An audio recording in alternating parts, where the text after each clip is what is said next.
Greetings, my dear viewer. You're on the channel The Price of Cheating. The channel is for those who appreciate traditional family values and condemn adultery. So be sure to subscribe to the channel. Let's get started. Ben sat across from Grace in their usual cozy Italian restaurant, where candlelight flickered warmly and soft music provided a serene background that had always soothed their busy lives. Tonight, however, the ambiance felt more oppressive than comforting. There was an undeniable tension in the air. Grace's restless fingers played with the edge of her napkin, and her eyes darted around the room as if avoiding something. Ben, after years of understanding her moods, knew something was wrong. Finally, Grace locked eyes with him. Her expression was hesitant yet charged with nervous energy. "I've been thinking," she began, her tone carefully measured but brimming with an unspoken thrill. "Maybe it's time we tried something different to bring back the spark." Ben blinked, momentarily thrown off. He forced a light chuckle to mask his unease. "Different? What do you mean, Grace?" Grace hesitated, then took a deep breath as though steeling herself. "What if we gave each other a free pass? Just one night, no strings, no judgment, a chance to explore something new?" Her words lingered in the space between them, heavy and disconcerting. Ben's mind raced to process the suggestion. "You mean you want to be with someone else?" he asked evenly, though his chest tightened at the implication. "Not forever," she replied, her tone casual, almost dismissive. "Just once, to see what it's like. Nothing serious." She laughed lightly, as if to soften the blow, but the flippancy only deepened the sting. Ben studied her carefully, searching her face for second thoughts or guilt. Instead, he saw a spark, one of eager anticipation that used to be reserved for him. The realization hit hard, but Ben kept his emotions in check. "If that's really what you want," he said softly, "we can talk about it more at home." The rest of the evening passed in awkward silence. Grace appeared relieved, as though introducing the idea was a victory in itself, but Ben's mind churned with thoughts far darker than hers. By the time they returned home, he had started formulating a plan. That night, as Grace slept soundly beside him, Ben lay awake staring at the ceiling. Her suggestion played on a loop in his mind, each replay a fresh wound. Years of devotion, trust, and sacrifice felt trivialized by her casual proposal. Finally, unable to bear his thoughts alone, he reached for his phone and messaged Rick, his closest friend. Minutes later, Rick called. "Ben, what's going on? You sound off?" Ben recounted the evening's events, his voice heavy with disbelief and pain. Rick paused before responding, his tone steady and firm. "Listen, Ben, this isn't about you. It's about her crossing a line. If you want to handle this calmly, I'll back you. Just make sure you're thinking clearly before making any moves." Ben nodded silently, taking Rick's advice to heart. "I'll give her what she wants," he said after a moment, "but it'll be on my terms." In the days that followed, Grace seemed lighter, her demeanor almost buoyant. She likely interpreted Ben's calm reaction as tacit approval, even excitement. She became more affectionate, though Ben could see it was laced with her own anticipation. She imagined freedom on the horizon, but Ben's mind was occupied with preparation. Behind her carefree facade, he sensed a thrill she didn't bother hiding. One evening, Ben casually broached the topic. "So," he said, his voice neutral, "any thoughts on who you'd use your pass on?" Grace's eyes widened briefly before she recovered, laughing nervously. "No, no one in particular. I just thought it could be fun for us. Don't you ever feel bored?" Ben swallowed the surge of anger rising within him. "Bored? Not really. But I understand if that's how you feel," he replied smoothly, masking his true emotions. While Grace believed things were falling into place, Ben was laying the groundwork for his next steps. He met discreetly with a lawyer, safeguarding his finances and drafting preliminary separation documents. Important personal items were moved to Rick's house under the guise of decluttering. Every move was strategic, designed to ensure he wouldn't be blindsided if this experiment unraveled their marriage. When Grace announced the night she planned to use her pass, Ben acted indifferent. "Have fun," he said with a calmness that belied the storm brewing inside him. He watched as she left, dressed to perfection, her excitement unmistakable.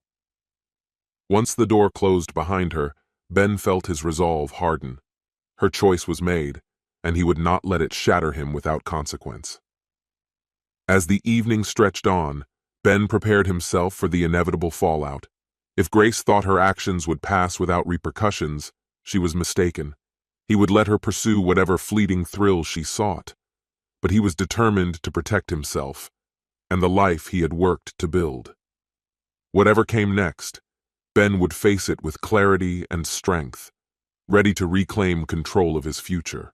He clenched his fists so tightly his knuckles whitened, channeling every ounce of strength to keep his emotions in check. "Have a great time, Grace," he said, his voice measured and devoid of the storm brewing within, as she stepped through the door. Alone in the quiet of their home, Ben poured himself a drink, his gaze wandering over the once cherished space.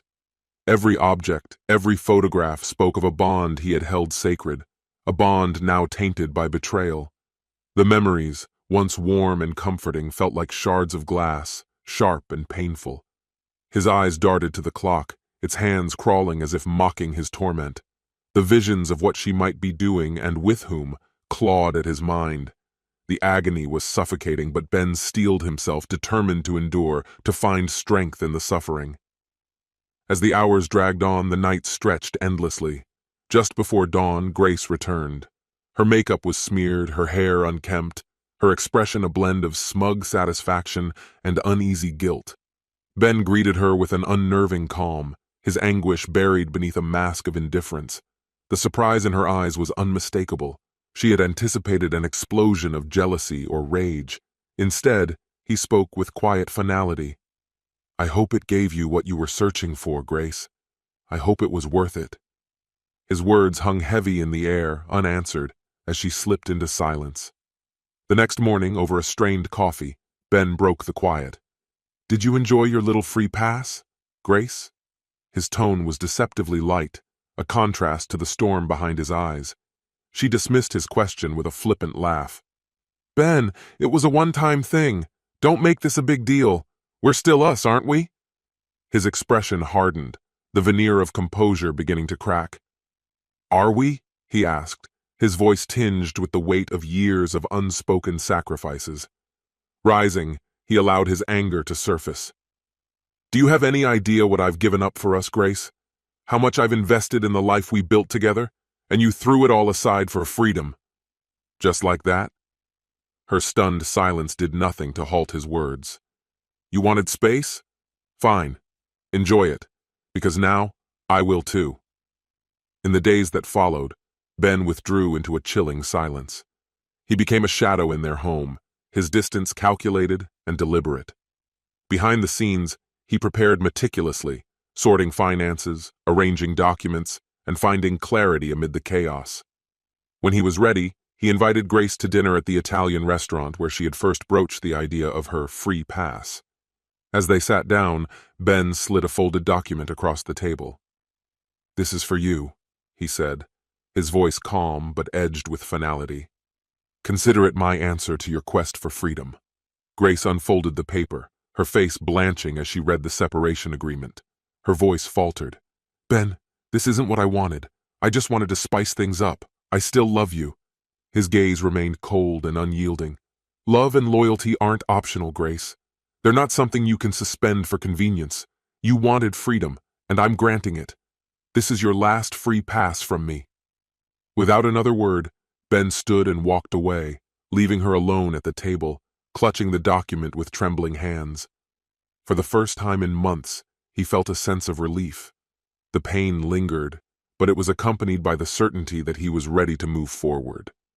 Yet this was only the beginning of his reckoning. In the weeks that followed, Grace's attempts to reconcile were relentless. Tear-streaked voicemails, endless texts, desperate pleas to explain that her night of freedom had been harmless. Ben listened to her words without responding, his silence a mirror reflecting the emptiness she had created. Every overture was met with the same stoic indifference. Eventually, Ben packed his things and moved out, taking up temporary residence at his friend Rick's apartment. For Grace, his absence was a crushing blow. Alone in the home they had shared, she spiraled into regret, clinging desperately to the fragments of a relationship she had shattered. Meanwhile, Ben worked quietly, methodically toward the next stage of his plan. Regret, he decided, wasn't enough.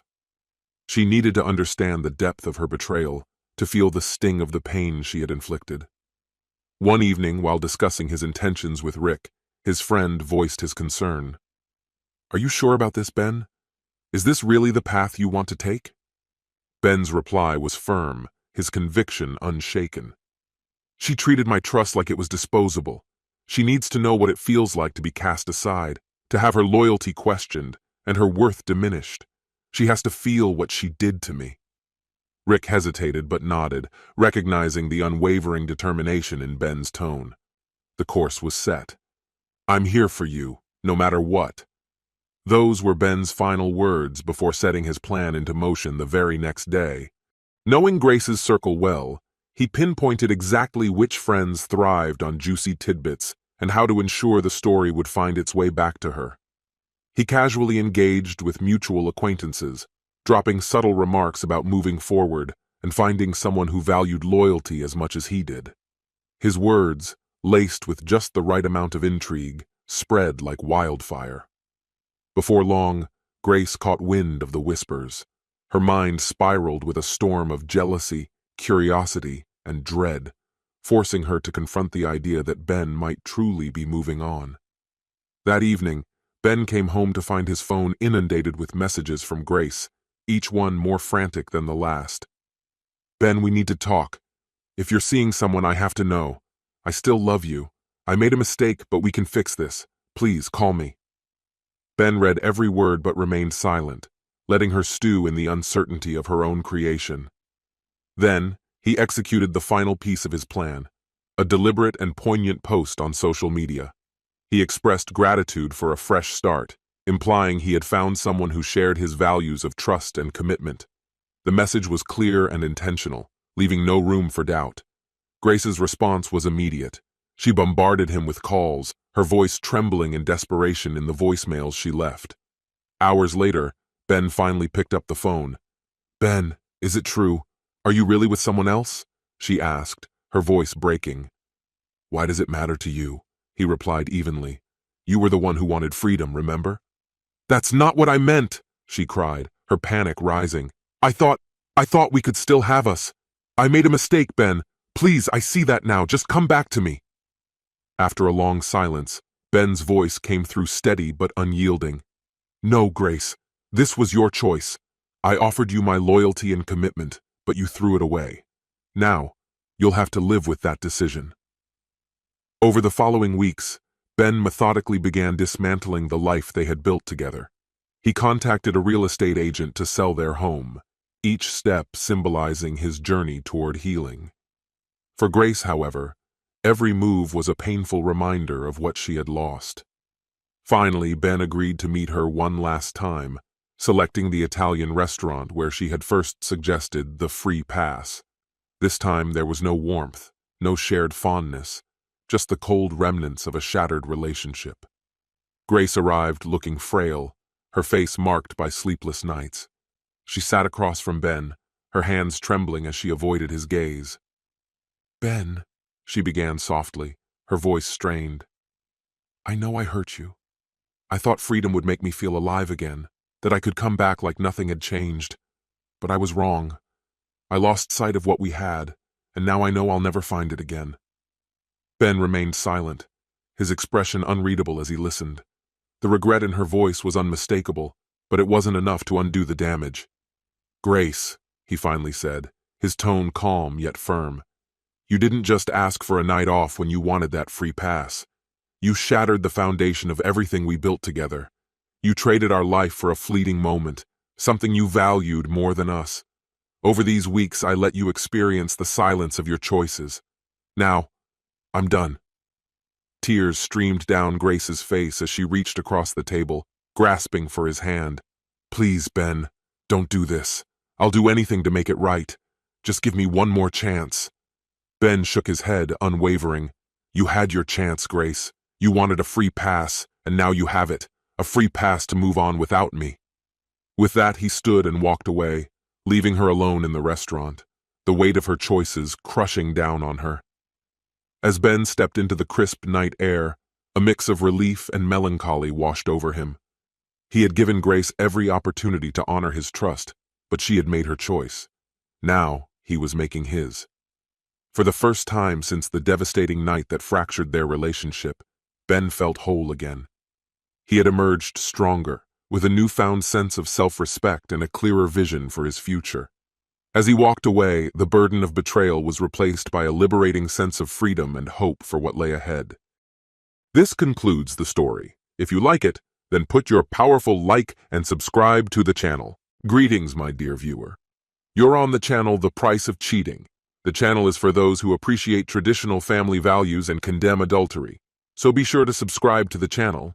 Let's get started. I had always believed Madison was someone who cherished loyalty, but lately that belief had started to crack. My voice stayed measured, though unease churned within me. Did I hear that right? You're going on a date with someone else?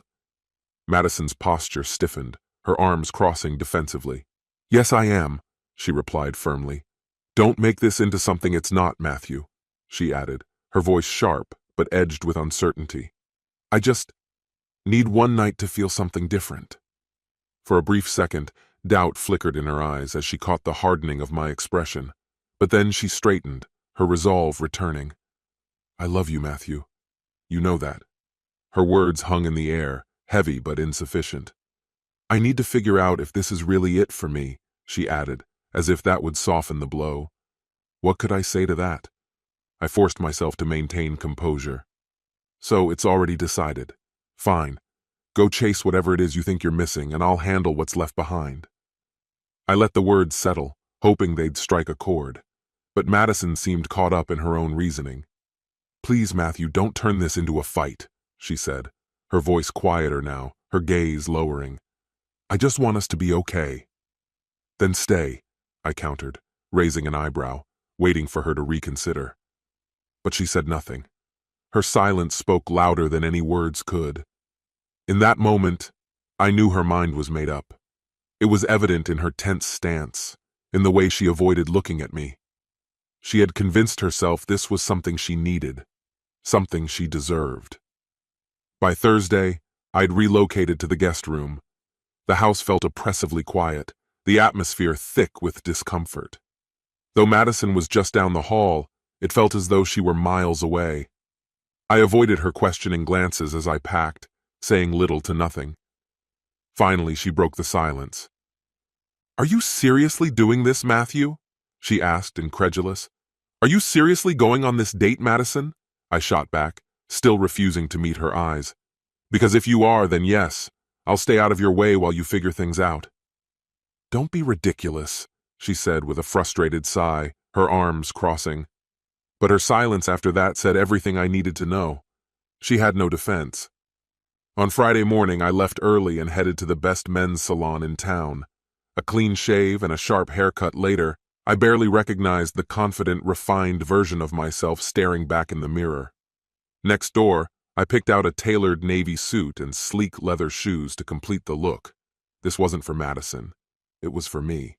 A reminder to myself, and perhaps to her, that I wasn't a pushover. On the way home, I had my car washed, ensuring everything about me was polished and in order. When I walked through the door, Madison was coming down the stairs. She looked stunning.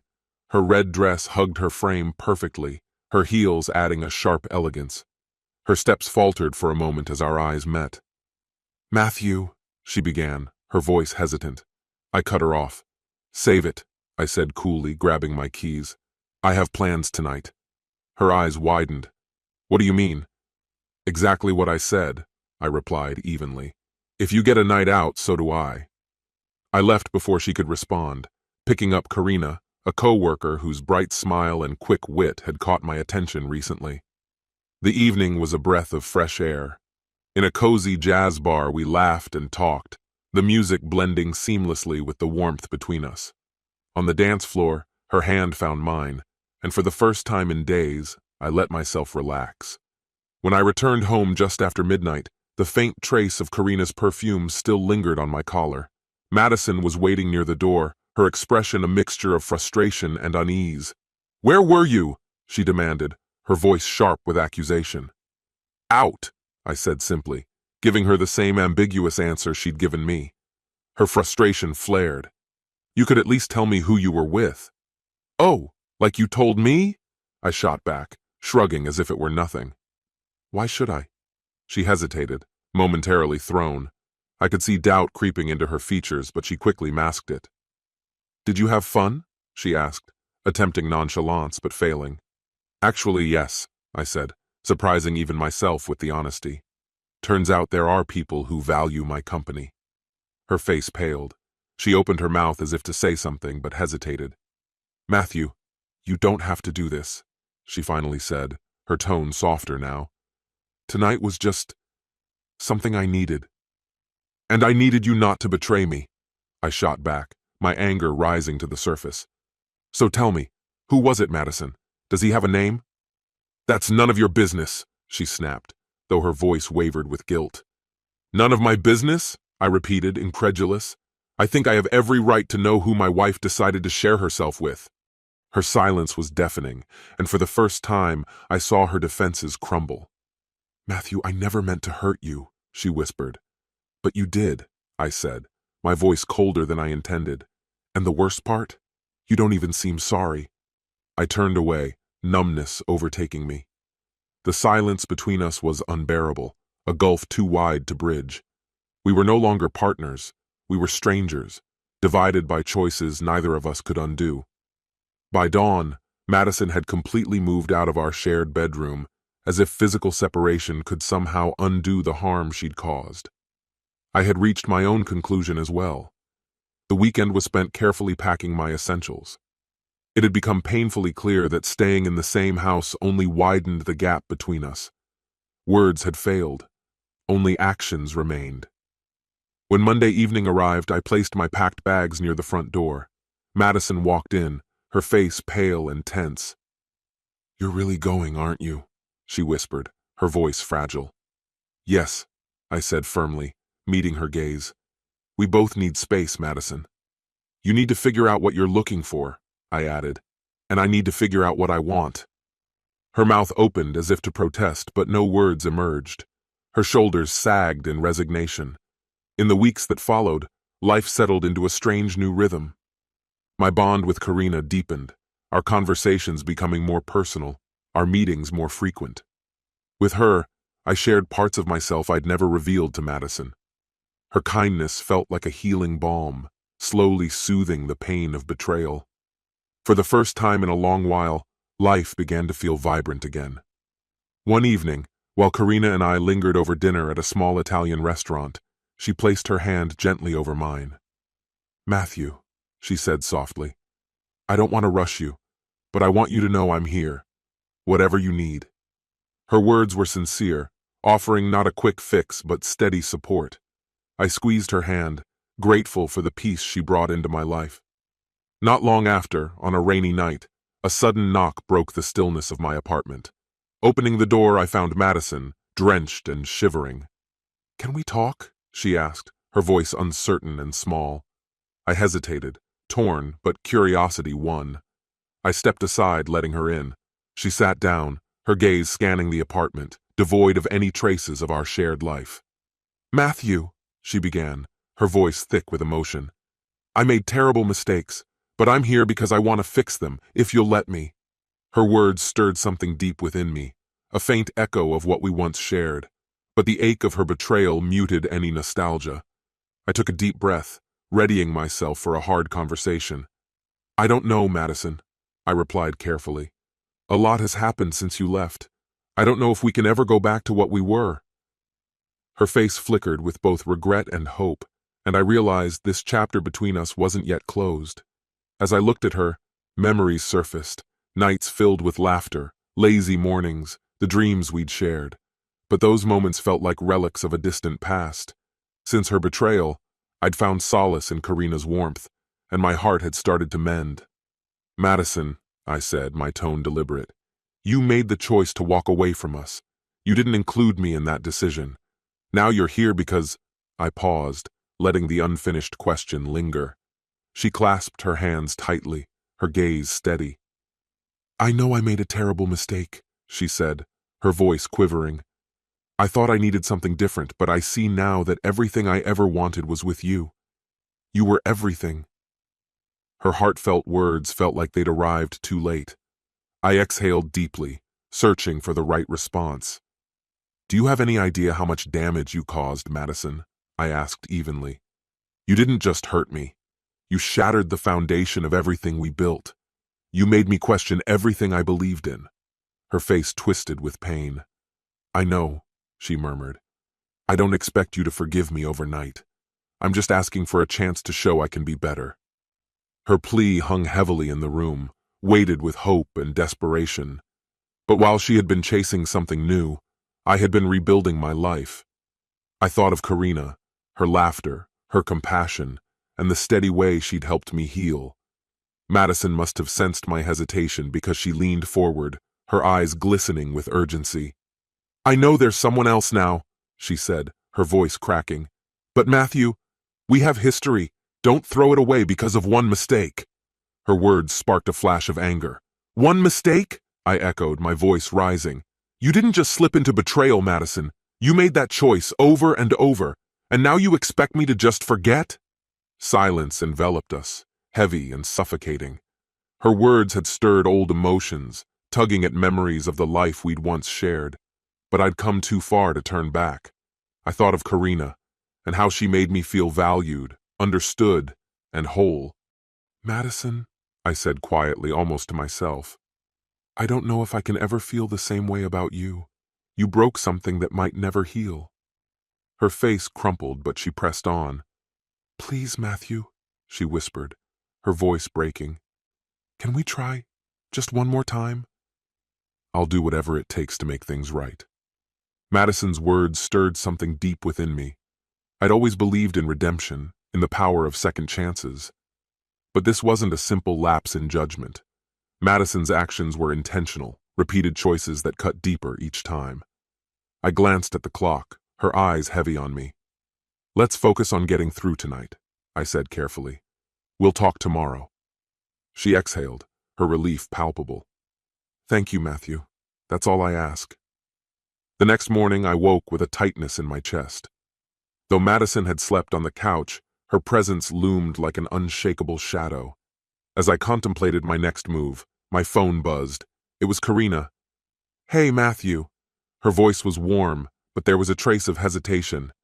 Are you free for dinner tonight? I hesitated, glancing toward the living room where Madison still lay asleep. Karina noticed the pause. Is everything okay?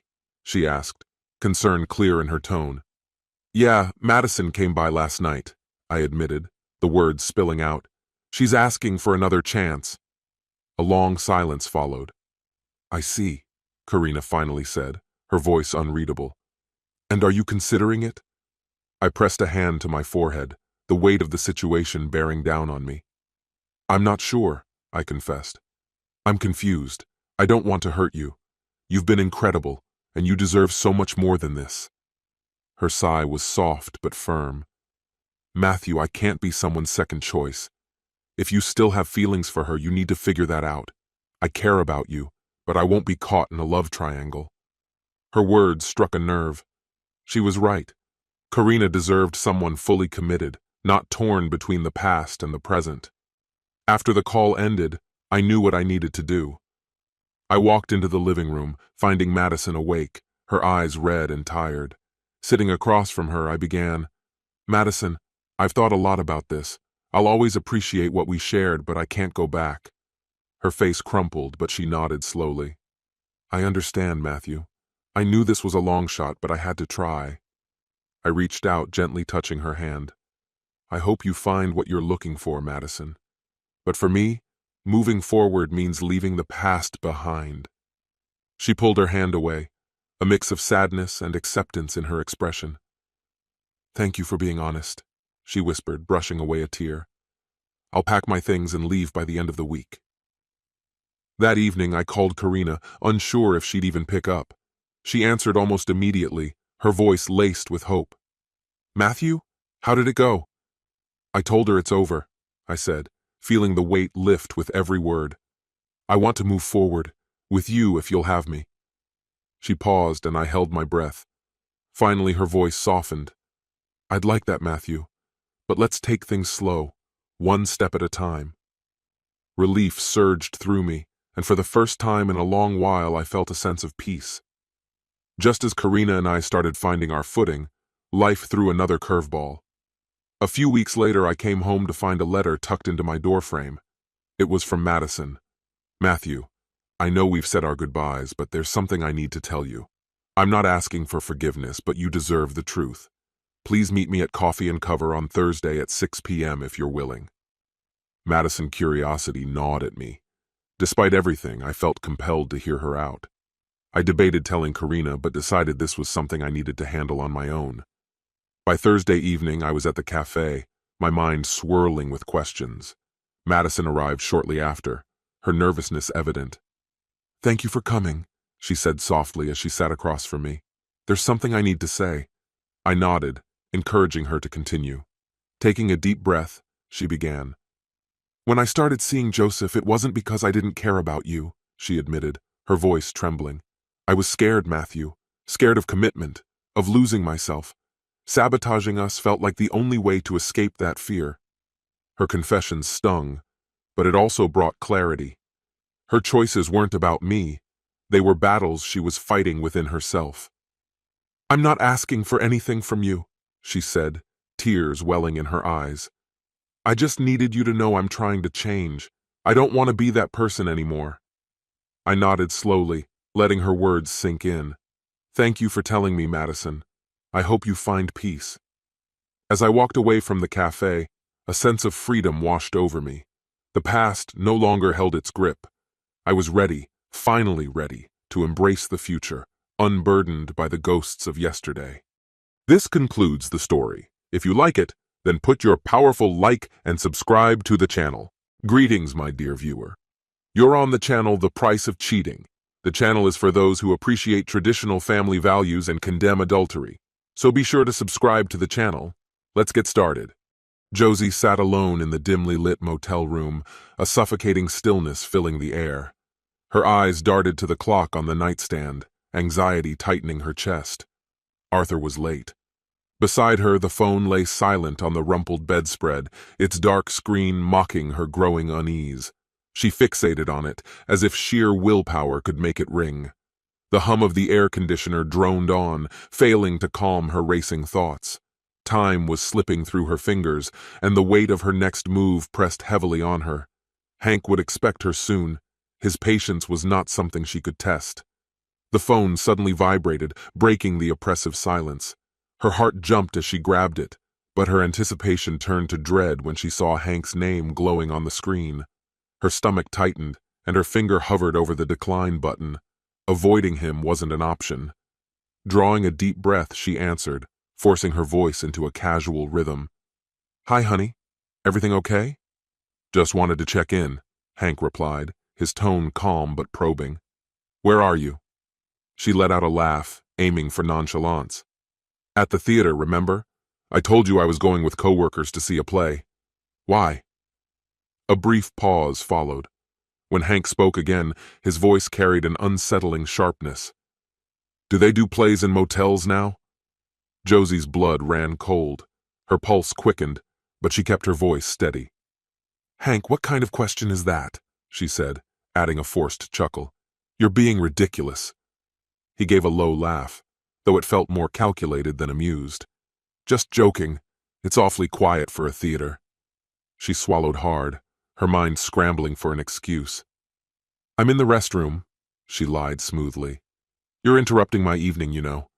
Can we talk later? Sure, Hank said, his tone lightening. Enjoy the play. I'll see you when you get back. The line went dead, and Josie's trembling hands placed the phone back on the bed. Her thoughts whirled as she fought to suppress the rising panic. He couldn't possibly know, she reassured herself. It had to be a coincidence. yet the knot of unease refused to loosen. A soft knock on the door startled her.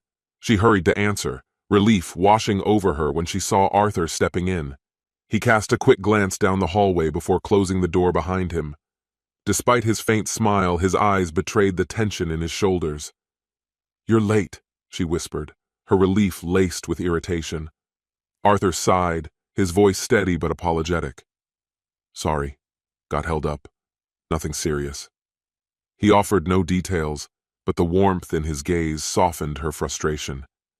Taking her hands, he drew her close, and the tension between them dissolved in the quiet intimacy of the moment. She studied his face, the familiar kindness in his eyes, and the rough line of stubble along his jaw easing her nerves. His smile felt like home, and soon their conversation turned light, soft laughter and quiet jokes filling the room. When his hand brushed against her cheek, she leaned into the touch, letting the world beyond their door fade away. Their lips met in a kiss that began tenderly but quickly deepened. They moved together toward the bed, shedding the weight of their separate lives in each other's embrace. For a few stolen hours, time ceased to matter. Whispered words and gentle touches created a fragile haven, untouched by reality. Eventually, Josie glanced at the clock and sighed. "I need to leave soon," she murmured, her voice tinged with regret. "Hank will start to wonder." Arthur leaned back, a mischievous grin playing on his lips. "We could just vanish," he teased. "Pack up and head somewhere sunny. Just you and me." Her face lit up at the idea. "A quiet beach far from everything," she mused, her voice wistful. "It sounds perfect." Their laughter mingled with their dreams of escape until a sudden, sharp knock at the door shattered their reverie. Josie froze, her body going rigid. "Who could that be?" she whispered, panic creeping into her voice. She scrambled to gather her clothes, clutching the bedsheet tightly around her. Arthur remained calm, flashing her a reassuring smile. "Relax," he said softly. "No one knows we're here. I'll handle it." He slipped on his boxers and approached the door as the knocking grew louder. "All right, hold on," he called, his tone light but firm. Josie watched, her heart hammering in her chest. As Arthur reached for the handle, a terrible thought gripped her. What if it's Hank?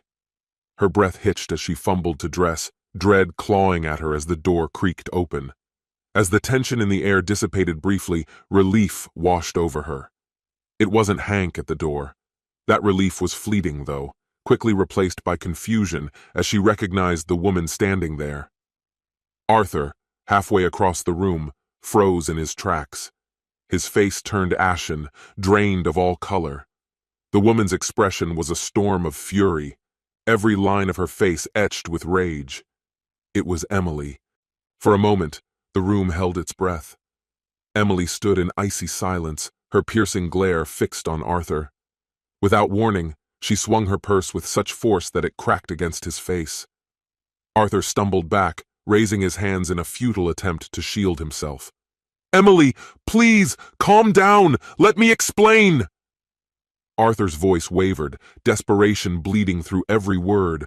Emily's words cut through the air, sharp and venomous. "You lying, cheating coward! I knew you were up to something, but this is a whole new low."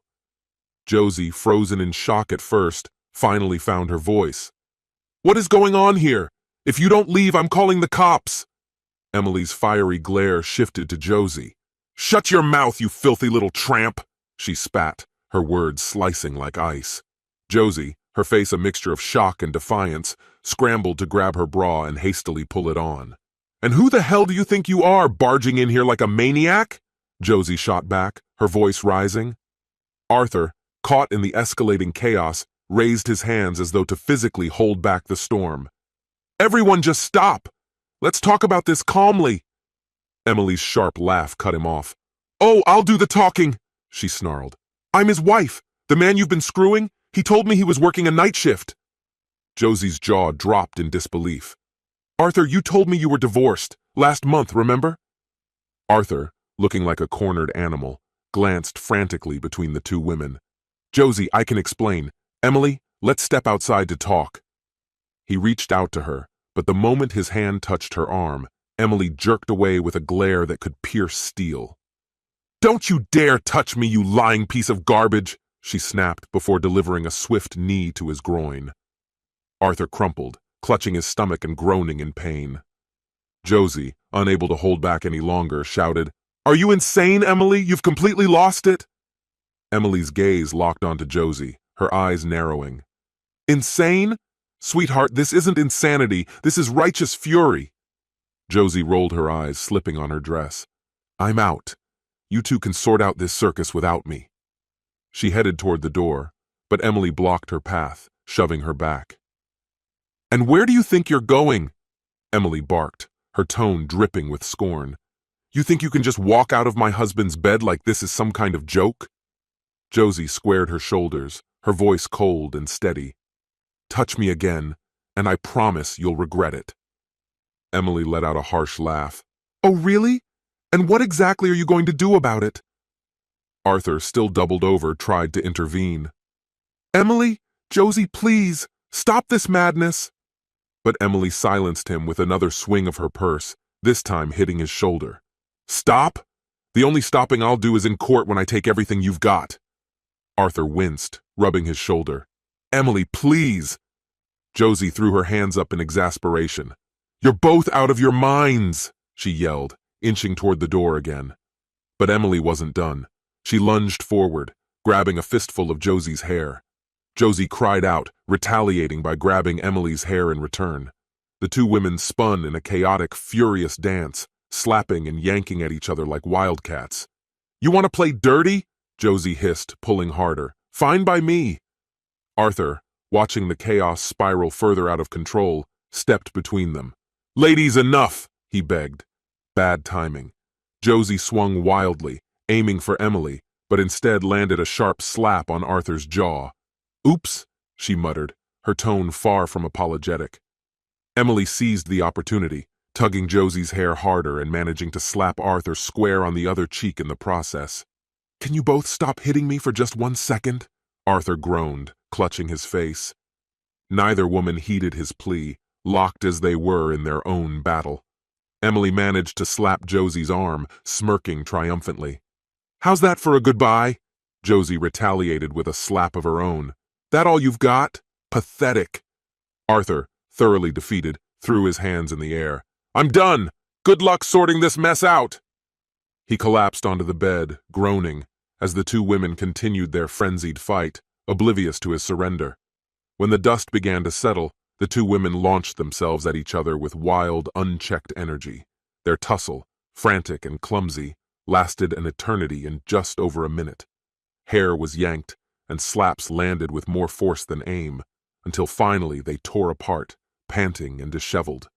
They stood across from one another, glaring, their fury matched only by their exhaustion. Around them, the room wore the scars of their fight, a chaotic, upended mess.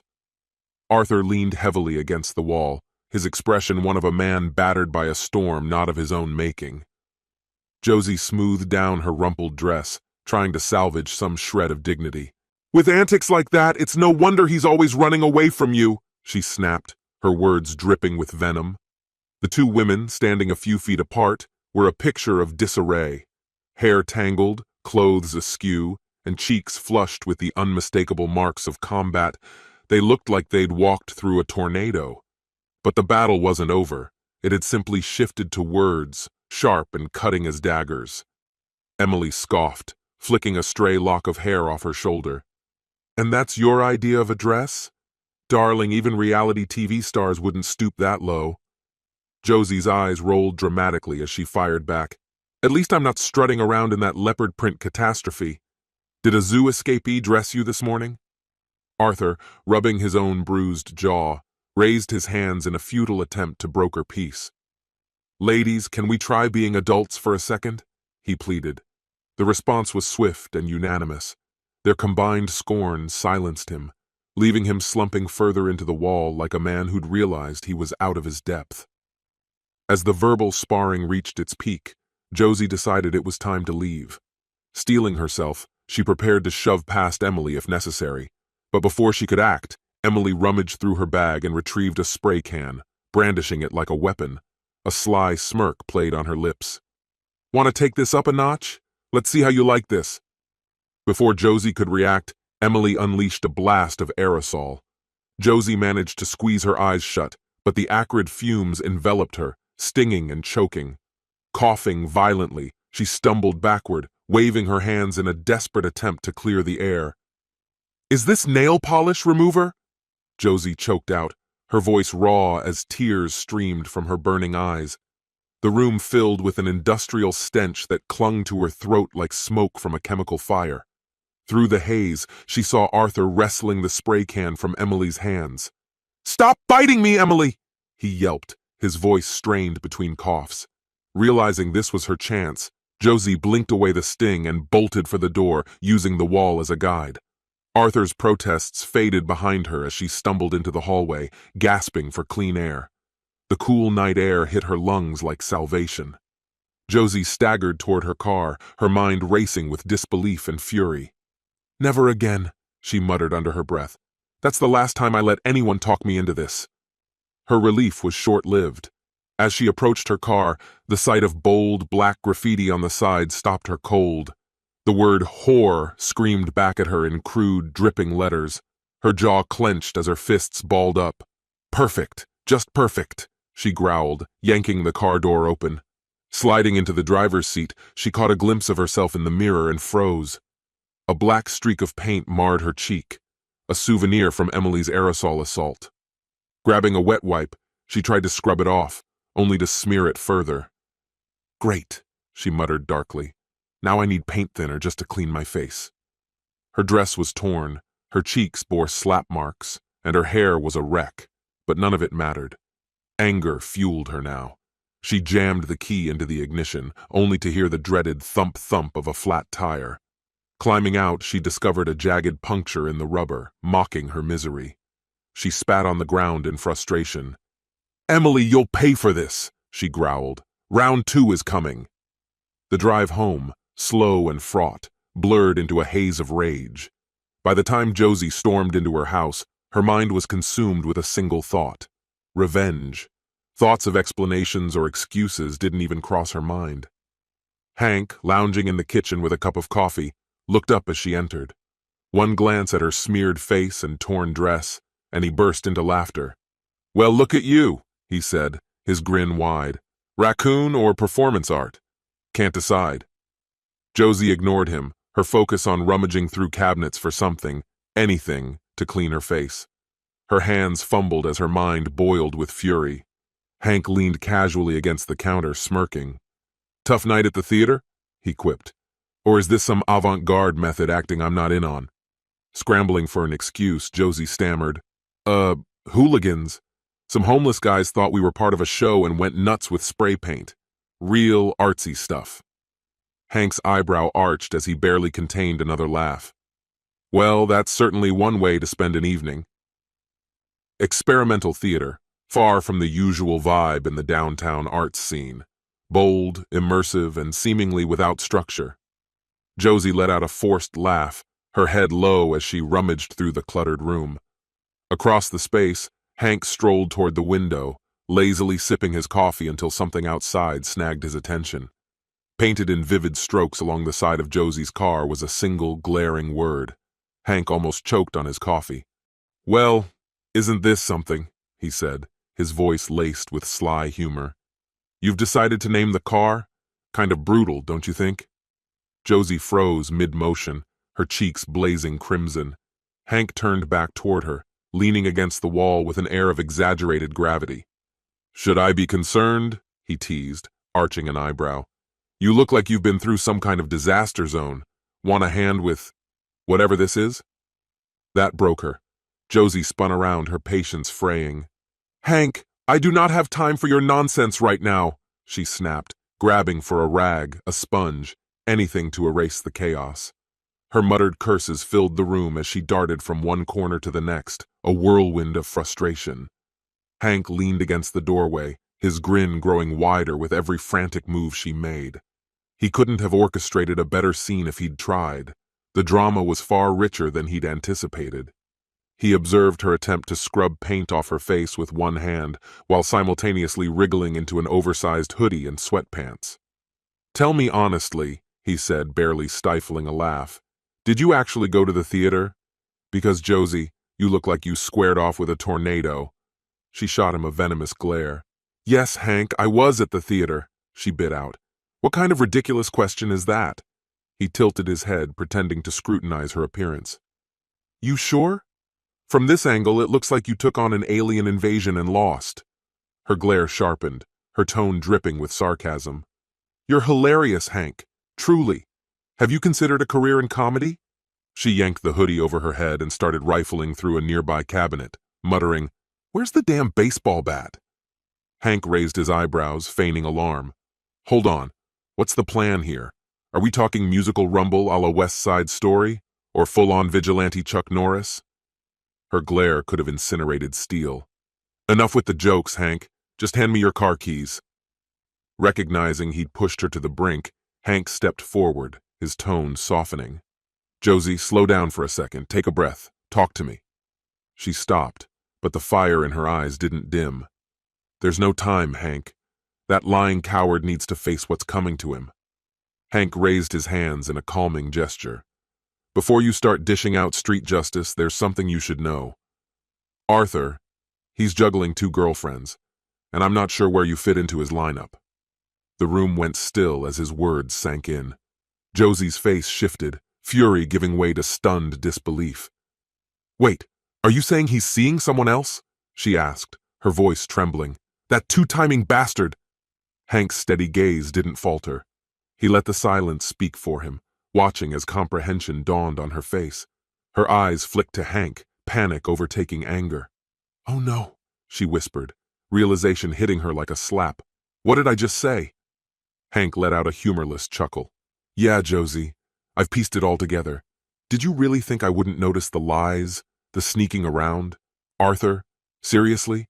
The guy's cheating on his wife, you, and someone else. Quite the hat trick." Her defenses crumbled. Tears welled up as she cradled her head in her hands.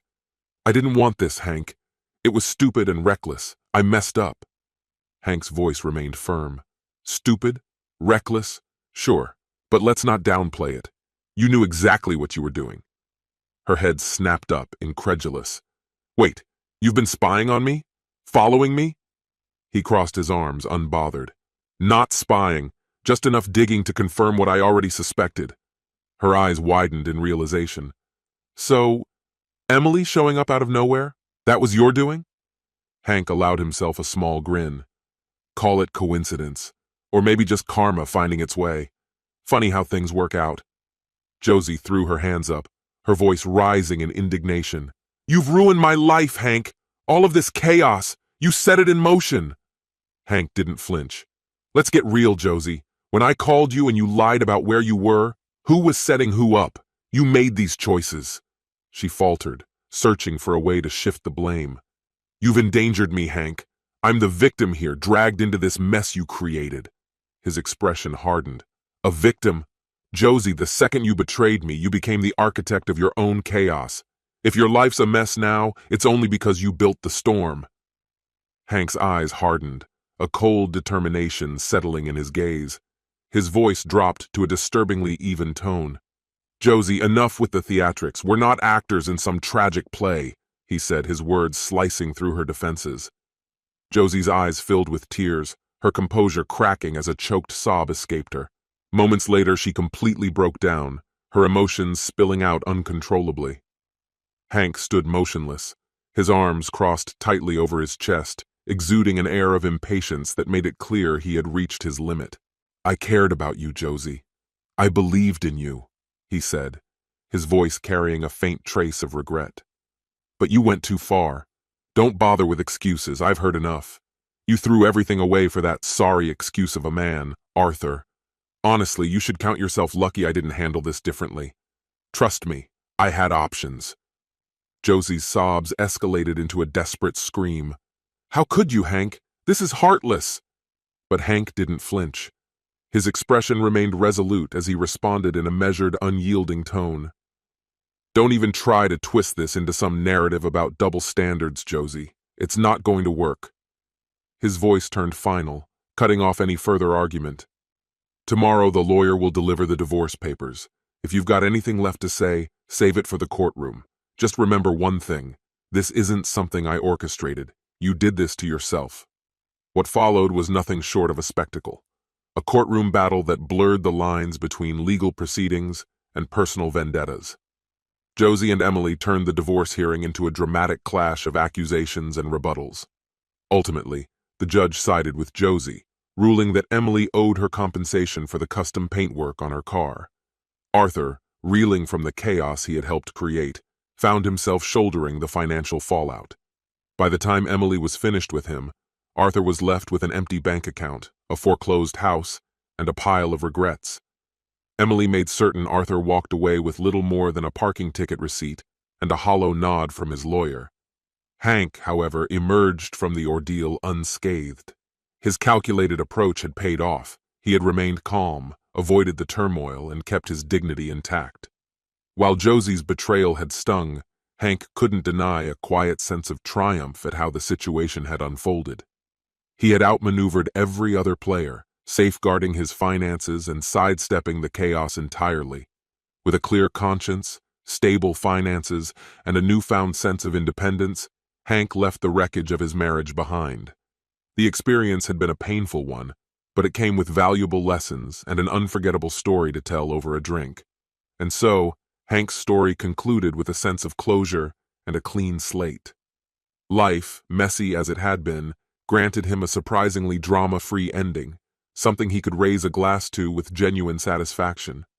This concludes the story. If you like it, then put your powerful like and subscribe to the channel.